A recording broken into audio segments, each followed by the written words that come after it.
এক সময় বলিউডের নায়ক হিসেবে পর্দা কাঁপিয়েছেন ববি দেওল। সিলভার স্ক্রিনে সহ অভিনেতাদের সঙ্গে অ্যাকশন দৃশ্যে বরাবরই ছিল তার রাজত্ব। সময়ের পরিক্রমায় এখন তিনিই মার খাচ্ছেন নায়িকার। শুনতে অবাক লাগলেও সত্যি এই যে বলিউডের প্রথম সারির নায়িকা আলিয়া ভাটের মার ধরে কুপোকাত এই অভিনেতা। আদিত্য চোপড়ার হাত ধরেই স্পাই ইউনিভার্সে পা রাখছেন আলিয়া। নারীকেন্দ্রিক সিনেমা আলফাতে তার প্রতিদ্বন্দ্বী ববি দেওল। অ্যানিমেলের পর আবারও খলনায়কের চরিত্রে পর্দায় ধরা দেবেন তিনি।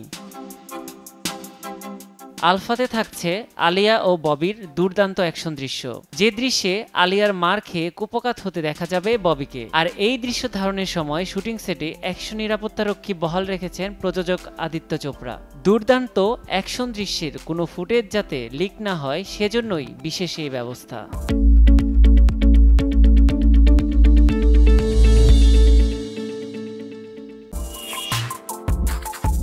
এর আগে যশ রাজের ব্যানারে স্পাই চরিত্রে দেখা গেছে দীপিকা পাডুকোন ও ক্যাটরিনা কাইফকে। টাইগার ফ্র্যাঞ্চাইজিতে আইএসআই এজেন্ট জোয়ার ভূমিকায় নজর কেড়েছেন ক্যাটরিনা।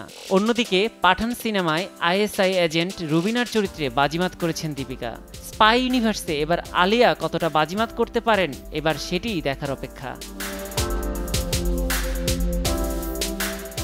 সাম্প্রতিক বছরে ববির ক্যারিয়ার পুনরুজ্জীবিত হয়েছে।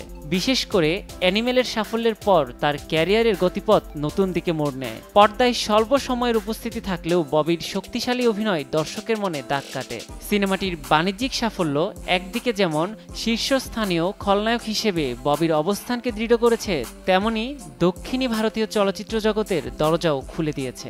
বলিউডের সোলজারের মতো সিনেমাতে দুর্দান্ত অভিনয়ের জন্য পরিচিত ববি দেওল এখন দক্ষিণ ভারতীয় ফিল্ম ইন্ডাস্ট্রিতে খলনায়ক হিসেবে সবার নজর কাটার অপেক্ষায়। এখন দেখার বিষয় খলনায়ক হিসেবে ববি নিজেকে আর কতটা উঁচুতে নিয়ে যেতে পারেন।